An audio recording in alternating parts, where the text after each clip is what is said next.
శాంతి భద్రతల విషయంలో రాజీ పడబోమని ముఖ్యమంత్రి చంద్రబాబు స్పష్టం చేశారు. ఆడబిడ్డల జోలికొస్తే ఊరుకునేది లేదని కఠిన చర్యలు తీసుకుంటామన్నారు.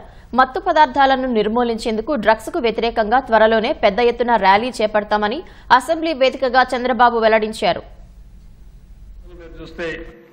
లా అండ్ ఆర్డర్ గాలి కొదిలిపెట్టారు, పోలీస్ శాఖను నిర్వీర్యం చేశారు, వ్యవస్థలో నిర్లక్ష్యం చూపించారు, రాజకీయ ప్రాధాన్యతకి ఎక్కువ ఇది ఇచ్చి అణగదొక్కే మార్గం, రాజకీయ నాయకుల్ని ఏ విధంగా నిర్వీర్యం చేయాలని ప్రయత్నం చేశారు తప్ప ఎక్కడ డిపార్ట్మెంట్ పనిచేయించిన సందర్భం లేదు. గంజాయి విపరీతంగా రావడం, డ్రగ్స్ రావడం, లా అండ్ ఆర్డర్ పతనావస్థకు వెళ్లిపోయింది. ఈ సందర్భంగా ఇక్కడుండే మెంబర్స్ అందరినీ ఒకటే కోరుతున్నా, ఎక్కడ పోయినా లా అండ్ ఆర్డర్ గురించి మీరు మాట్లాడాలి. ఆడబిడ్డల అత్యాచారం చాలా నీచం, చాలా బాధేస్తుంది. నేను ఒకే మాట చెప్తున్నాను, మర్యాదగా చెప్పాం, పదే చెప్పాం. ఒక పక్క ఎడ్యుకేట్ చేస్తాం, ఇంకో పక్క వార్నింగ్ కూడా ఇస్తున్నా. ఎవరైతే ఆడబిడ్డల జోలికి వస్తారో కబద్దార్ జాగ్రత్తగా ఉండి ఏం చేయబోతామో చేసి చూపిస్తాం. మొహమాటం మాత్రం లేదు. మీరు కావాలని గంజాయి తీసుకుని ఇప్పుడైతే గంజాయి కూడా డ్రోన్స్ పెట్టాం. డ్రోన్స్ ద్వారా గంజాయిని ఐడెంటిఫై చేస్తున్నాం.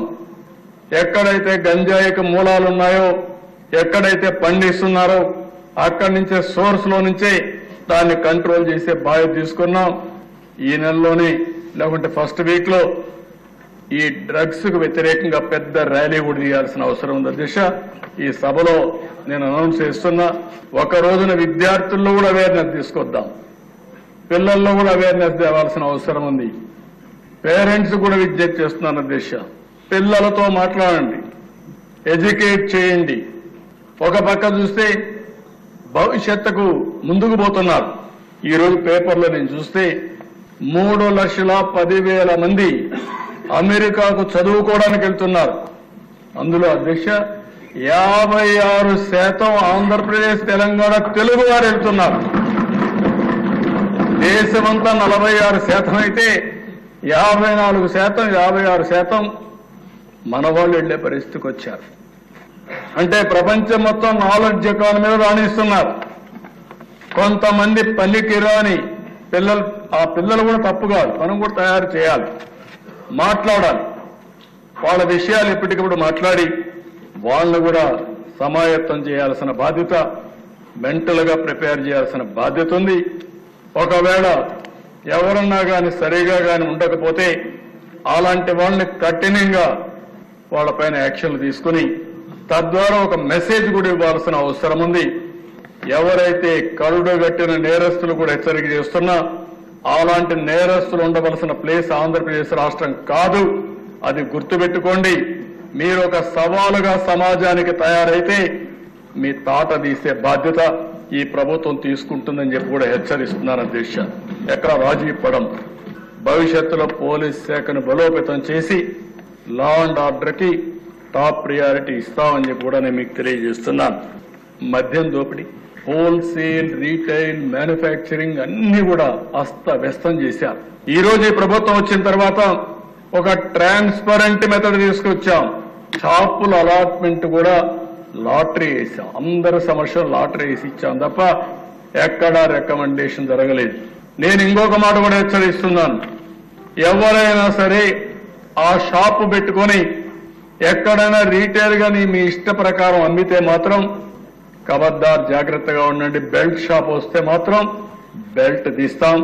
చాలా కఠినంగా ఈ ప్రభుత్వం ఉంటుంది. ఎవరిని వదిలిపెట్టమని చెప్పి నేను క్లారిటీ ఇస్తున్నాను. ఆ షాప్ని క్యాన్సిల్ చేస్తామని చెప్పి కూడా నేను మీకు తెలియజేస్తున్నా. ఇక్కడుండే ఎమ్మెల్యేలందరినీ కోరుతున్నాను, ఎన్డీఏ ఎమ్మెల్యేస్ అందరినీ, మనందరం కలిసి మన నియోజకవర్గంలో బెల్ట్ షాపులు లేకుండా మన వాళ్ళు ఎవరిని తప్పు చేసేవాడిని ఎక్కడ సహకరించకుండా తన విభేదాలు లేకుండా ప్రక్షాళన చేసే బాధ్యత మీరు తీసుకోండి. తద్వారా మీకు మంచి పేరు వస్తుంది, ఎన్డీఏకి మంచి పేరు వస్తుంది. అది చేయాల్సిందిగా ఎమ్మెల్యేస్ అందరినీ కోరుతున్నాం. ఉచిత ఇసుక, మన ఊర్లో దొరికే ఇసుక మనం ఉచితంగా తీసుకోలేని పరిస్థితి తీసుకొచ్చారు. చాలా సమస్యలు సృష్టించే పరిస్థితికి వచ్చారు.